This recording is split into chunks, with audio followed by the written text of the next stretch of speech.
बिस्मिल्लाहिर्रहमानिर्रहीम। नाज़रीन अस्सलाम वालेकुम। मैं हूं आपका मेज़बान साबिर शाकिर वफाकी दारुल इस्लामाबाद से कुछ ताज़ा तरीन इत्तलात और खबरें आपसे शेयर करते हैं। कुछ आने वाले दिनों में अहम डेवलपमेंट्स होने वाली हैं और उन अहम डेवलपमेंट्स का क्या नतीजा निकलेगा ये तो कहना कबल वक्त है। मैं आपके सामने कुछ इन्फॉर्मेशन की बुनियाद पे कुछ चीज़ें आपसे शेयर करता हूँ, कुछ खबरें आपसे शेयर करता हूँ। उसके बाद आपको अंदाज़ा हो सकेगा कि मामलात किस तरफ जा सकते हैं। उसकी रीज़न ये है कि काफ़ी मवाद, काफ़ी मटीरियल इकट्ठा किया जा रहा है, जमा किया जा रहा है, शवाहद जमा किए जा रहे हैं, दस्तावेज़ात जमा किए जा रहे हैं, कुछ ऑडियोज़ जमा की जा रही हैं, कुछ वीडियोज़ जमा की जा रही हैं। ये सारी के सारा एक पूरे का पूरा एक सेट तैयार किया जा रहा है और माहिरीन आइन और कानून जो हैं वो उसका जायज़ा ले रहे हैं और जायज़ा लेने के बाद वो अपनी राय देंगे और राय देंगे तो उसके नतीजे में जो होगा वो काफ़ी एक भौंचाल आने वाला है। और ये भौंचाल क्या रंग लाएगा इसके बारे में तो जाहिर है जब ये आएगा तो पता चलेगा और उस वक्त तक उसमें शिद्दत और हिद्दत कितनी रह जाती है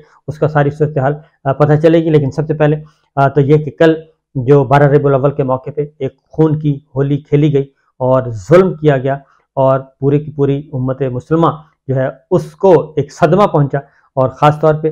12 रबीउल अव्वल के जुलूस में और फिर मस्जिदों में जो खुदकुश धमाके हुए जिससे हमारे सैकड़ों जो हैं 20 नहीं बल्कि 100 से ऊपर कहा जाता है कि काफ़ी ज़्यादा जानी नुकसान हुआ है, शहादतें हुई हैं। और उसमें हमारे एक DSP जो है वो भी नवाज़ गशकोरी साहब वो भी अल्लाह को प्यारे हुए और बेशुमार हमारे पाकिस्तानी भाई जो शहीद हुए। तो ये सदमा, ये ख़बर जो है वो पूरी दुनिया में एक गम के तौर पे देखी गई। अक़वाम मुत्तहिदा के सेक्रेटरी जनरल अमेरिका की तरफ से, बरतानिया की तरफ से, फ्रांस की तरफ से और बहुत सारे ममालिक की तरफ से भी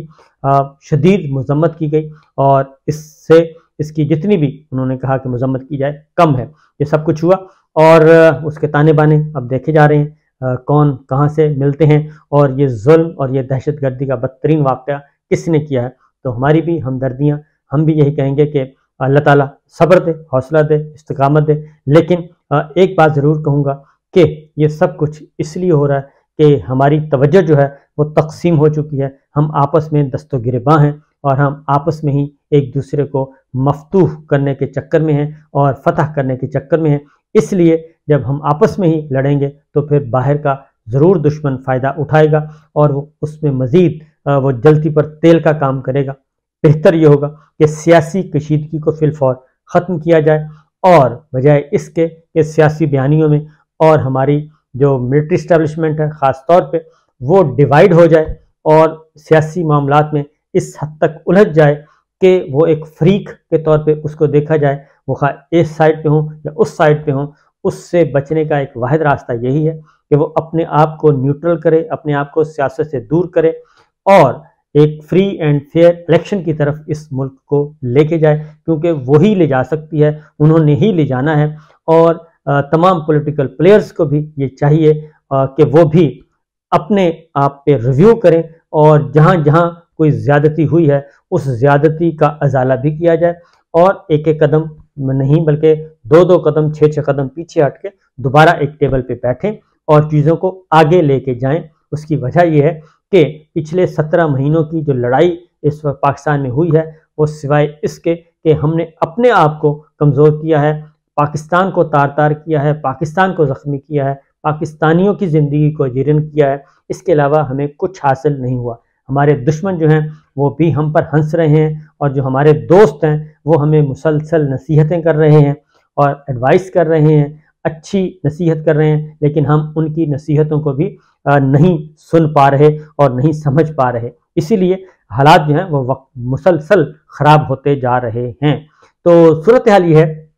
उसकी वजह यह है कि इसी सारी सूरत हाल में कि आपस में हम दस्तो गिरेबां हैं और एक जो एक रिजीम चेंज का सिलसिला शुरू किया गया वो अभी तक वो गले पड़ा हुआ है। और जनरल बाजवा साहब ने जो सबसे ज़्यादा इसमें नुकसान हुआ है वो इमरान खान साहब का हुआ है और पाकिस्तान तहरीक इंसाफ का हुआ है और हमारी इस्टेब्लिशमेंट का, मिलिट्री इस्टेब्लिशमेंट का, फ़ौज का हुआ है। और इसके अलावा तीसरा किसी फरीक को इससे कोई नुकसान नहीं हुआ, इन दोनों का नुकसान हुआ है। और अब इन दोनों को तलाश करना चाहिए कि इन दोनों को लड़ाने वाला कौन था और इन दोनों को दूर करने वाला कौन था। ये ज़रूर तलाश करना चाहिए। ये इन्हीं की सफ़ों में मिलेंगे, पाकिस्तान तहरीक इंसाफ की सफ़ों में मिलेंगे और ملٹری اسٹیبلشمنٹ کی صفوں میں بھی مل جائیں گے جو یہ سارا کام کر رہے تھے اور اپنے ذاتی مفاد اور ذاتی فائدے کے لیے کر رہے تھے. ملک کا اس میں کوئی فائدہ نہیں ہوا. باقی سب کے سب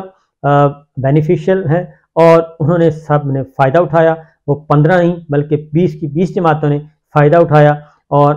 اس کے باوجود کہ ان کے پاس مینڈیٹ نہیں تھا 16 مہینوں کا انہوں نے اقتدار انجوائے کیا اور اس کے بعد ابھی بھی وہی اقتدار انجوائے کر رہے ہیں. پنجاب میں بھی، خیبر پختونخوا میں بھی، مرکز میں بھی، تو بلوچستان میں بھی وہی جماعتیں کر رہی ہیں. لیکن ہماری ملٹری اسٹیبلشمنٹ کو کے حصے میں کیا آیا اور پاکستان کے عوام کو کیا ملا، یہ ذرا سوچنے والی باتیں ہیں. یہی وجہ ہے کہ جناب کاکڑ صاحب جو ہیں وہ ہمارے دوست ممالک، خاص طور پہ دشمن تو ایک سائڈ پہ رکھ دیں، ہمارے دوست ممالک جو ہیں وہ بھی ہم سے دور چلے گئے ہیں اسی لیے کہ وہ کس کے سپورٹ کریں. اگر وہ سپورٹ کرتے ہیں جو اس وقت حکومتی موقف ہے اور اس کے سپورٹ کرتے ہیں تو وہ 70% پاکستان کے عوام سے کٹ جاتے ہیں. یہی ان کو ڈر ہے کیونکہ ہر سفارت خانے کے پاس، اسلام آباد میں ہر سفارت خانے کے پاس پلز موجود ہے. ہر سفارت خانہ جو تگڑا سفارت خانہ ہے جس کے پاکستان میں مفادات جڑے ہوئے ہیں، وہ صرف یہ نہیں کہ یہ جو سرویز ہو رہے ہیں ان پہ انحصار کرتا ہے بلکہ وہ خود بھی انالائز کرتا ہے اور ہر سفارت خانے کی یہ رائے ہے. اپنے ملک کو جو بھیج رہے ہیں وہ چٹھیاں وہ بھیج رہے ہیں کوڈڈ ورڈز میں، وہ یہی کہہ رہے ہیں کہ فی الوقت اس پاکستان کے معاملے میں کوئی ڈیسیشن مت لیں اور کوئی واضح پوزیشن مت لیں کہ آپ کس کے ساتھ ہیں اور کس کے ساتھ نہیں، اور خاص طور پہ ایسا کوئی سٹیپ نہ اٹھایا جائے جس سے یہ تاثر ملے جو پاکستان کے عوام یہ سمجھیں کہ جناب یہ ملک بھی اب عمران خان کے مد مقابل آ گیا ہے یا پی ٹی آئی کے مد مقابل آ گیا ہے. یہ میں آپ کو پورے وثوق سے کہہ رہا ہوں. مڈل ایسٹ کے نام کسی کا نہیں لیتا لیکن مڈل ایسٹ کے کنٹریز تو 3 ملکوں کو تو میں خود جانتا ہوں، ان کی یہ اوپینین ہے. اس کے بعد برطانیہ اور امریکہ اور اس کے بعد ہمارے دوست ممالک باقی یہ سب جو ہیں اور ایون چائنا اور رشیا اور پھر ترکی، یہ سارے کے سارے یہ دوست ممالک جو ہیں جو پاکستان کے ساتھ بھلائی رکھتے ہیں، بھلائی چاہتے ہیں، وہ یہ سارے کے سارے یہ سمجھتے ہیں کہ اس وقت ان کی حکومتوں کو اور ان کے حکومتوں کے سربراہان کو کوئی ایسی پوزیشن نہیں لینی چاہیے. اور یہی وجہ ہے کہ امریکی محکمہ خارجہ اور اسٹیٹ ڈپارٹمنٹ، وائٹ ہاؤس، وہاں پہ بریفنگز ہوتی ہیں اور ہر بریفنگ میں سوال پوچھا جاتا ہے. کل انہوں نے تل ملا کے یہ کہہ دیا کہ بھئی ہم لاکھوں مرتبہ یہ کہہ چکے ہیں کہ ہم رجیم چینج سے ہمارا کوئی تعلق نہیں، ہم فری فیئر الیکشن چاہتے ہیں، بر وقت الیکشن چاہتے ہیں، جو منتخب ہو کے آئے گا ہم اس کے ساتھ کام کرنے کے لیے تیار ہیں اور ہمارا کوئی کسی ایک پارٹی کسی پارٹی سے نہیں ہے جھکاؤ. تو وہ جھل ملا چکے ہیں. اب انوار کاکڑ صاحب آتے ہیں UN جنرل اسمبلی میں خطاب کرنے کے لیے. ویسے تو ان کو آنا نہیں چاہیے تھا، یہ تقریر تھی، وہ تقریر کر کے چلے جاتے، لیکن UN جنرل اسمبلی کے موقع پہ جو سائیڈ میٹنگز ہوتی ہیں اس میں ان کی میٹنگز نہیں ہو سکیں. اور یہاں تک کہ ہم نے طیب اردوان کے ساتھ بھی، جو کہ ترکی کے صدر ہیں اور پاکستان کے بہت اچھے دوست ہیں، ان کے ساتھ بھی کوئی میٹنگ نہیں دیکھی کہ ان کے ساتھ بھی کوئی میٹنگ کی ہو، یا کسی اسلامی ملک جو بردر اسلامی ملک ہمارے ان کے ساتھ، یا ہمارے ہمسایہ ممالک ہیں ان کے ساتھ کہیں کوئی انگیجمنٹ ہوئی ہو، نہیں ہوئی. اسی طریقے سے وہ سعودی عرب گئے تو سعودی عرب میں بھی کوئی ایسی ان کی میٹنگ ہم نے نہیں دیکھی جس میں کہ محمد بن سلمان صاحب سے، کراؤن پرنس سے ملاقات ہوئی ہو. ایسی کوئی تصویر ہمیں ابھی تک نظر نہیں آئی. اور پھر وہ برطانیہ میں رہے تو برطانیہ میں بھی ان کی کوئی ایسی میٹنگ، ایسی تگڑی میٹنگ ہمیں نظر نہیں آئی تو جو ان کے لیول کی ہو، یعنی کہ پرائم منسٹر لیول کی. تو یہ جو ساری چیزیں ہیں یہ سب کی سب، اور پھر یہ کہ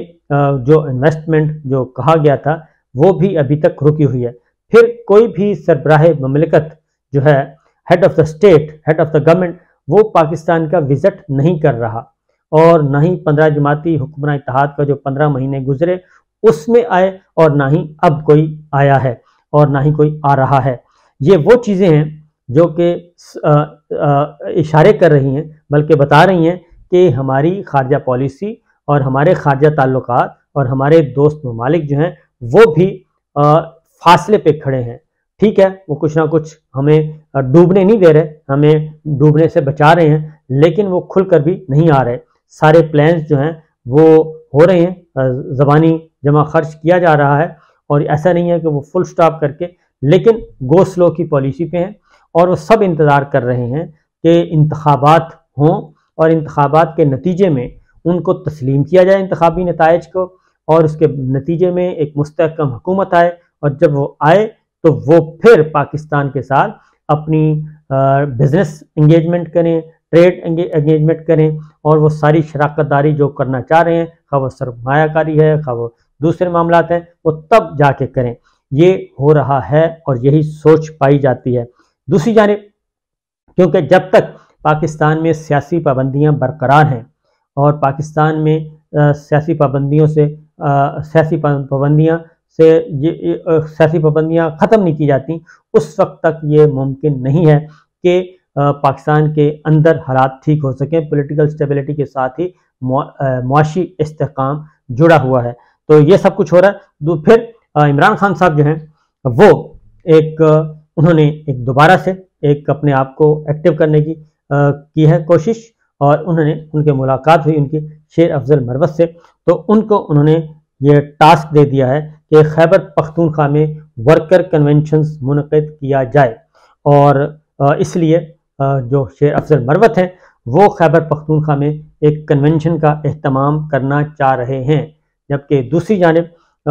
इतना मटेरियल इमरान खान साहब के पास आ चुका है, इतने दस्तावेजी सबूत आ चुके हैं, इतनी ऑडियो वीडियो विजुअल्स आ चुके हैं, जेके अब वो ये बात अगर वो कोर्ट में लेकर चले गए, कोर्ट में अगर लेकर चले जाते हैं, तो ये असगर खान से बड़ा केस सामने आएगा। असगर खान से बड़ा केस इस वक्त सुप्रीम कोर्ट में आ सकता है, क्योंकि हो ये रहा है कि कुछ चीज़ें जमा की जा रही हैं और कुछ चीज़ें जमा हो गई हैं। मुस्लिम लीग नवाज़ के वज़रा की स्टेटमेंट्स जितनी हैं वो सारी जमा हो चुकी हैं, और उनमें जावेद लतीफ़ साहब हैं, खुर्रम दस्तगीर साहब हैं, ख्वाजा आसिफ साहब हैं, और ये पार्लियामान के अंदर भी हैं, पार्लियामान के बाहर भी हैं, और बेशुमार इस तरह राना सनाउल्लाह साहब हैं, उन सब की आ चुकी हैं स्टेटमेंट्स, रिकॉर्ड में आ चुका है, और जिसमें ये साबित हो चुका है, वो ये इकरार कर चुके हैं कि इमरान खान साहब की हुकूमत का तख्ता उलटने के लिए जनरल बाजवा और उनके रफ़का उनको राब्ता करते रहे, उनको ऑफर करते रहे, उनको बताते रहे कि आएँ जनाब हमारे साथ मामला तय करें, हम इस्लामाबाद की हुकूमत, मरकज़ी हुकूमत आपको फ़लाँ महीने में देते हैं, और पंजाब की हुकूमत हमें फ़लाँ महीने में देते हैं। और ये वज़रा जो हैं वो ये सारे काम कर रहे हैं, जो शहबाज काबीना में शामिल थे, वो सारे के सारे वज़रा वो खुलकर जो उस वक्त वज़ीर थे वो कर रहे हैं। और यही बात नवाज शरीफ साहब खुद कर रहे हैं कि हमें एहतसाब करना है जनरल बाजवा का, जनरल फैज़ का और जजेस का। तो साबिक चीफ जस्टिस साहिबान का नाम ले रहे हैं, तो वो अपने हवाले से कह रहे हैं कि जनाब हमें उस वक्त पनामा में हमें हटाया गया, नवाज शरीफ साहब कह रहे हैं, जबकि उनके जो वज़रा हैं वो सारे के सारे, उनके रहनुमा जो हैं, ज़ुबैर साहब भी उनमें शामिल हैं, डार साहब भी शामिल हैं, वो सारे के सारे जो हैं वो ये कह रहे हैं कि जनाब मियाँ साहब आप ज़रा ब्रेक पे पाँव रखें, हमें इन्होंने कहा था कि इमरान खान की हुकूमत ख़त्म करने के लिए ये हमारे पास आए थे कि आएँ इमरान खान की हुकूमत भी ख़त्म करते हैं और पंजाब हुकूमत भी ख़त्म करते हैं, और ये हम आपके हवाले करते हैं। तो ये सारी चीज़ें तैयार हो रही हैं, और ये पेटिशन, अच्छी सी पेटिशन तैयार हो रही है, बहुत सॉलिड किस्म की, और ये जाएगी सुप्रीम कोर्ट ऑफ पाकिस्तान में, और ये असगर खान केस से भी बड़ा जो है स्कैम वो सामने आएगा। इजाज़त दीजिए, अल्लाह हाफिज़।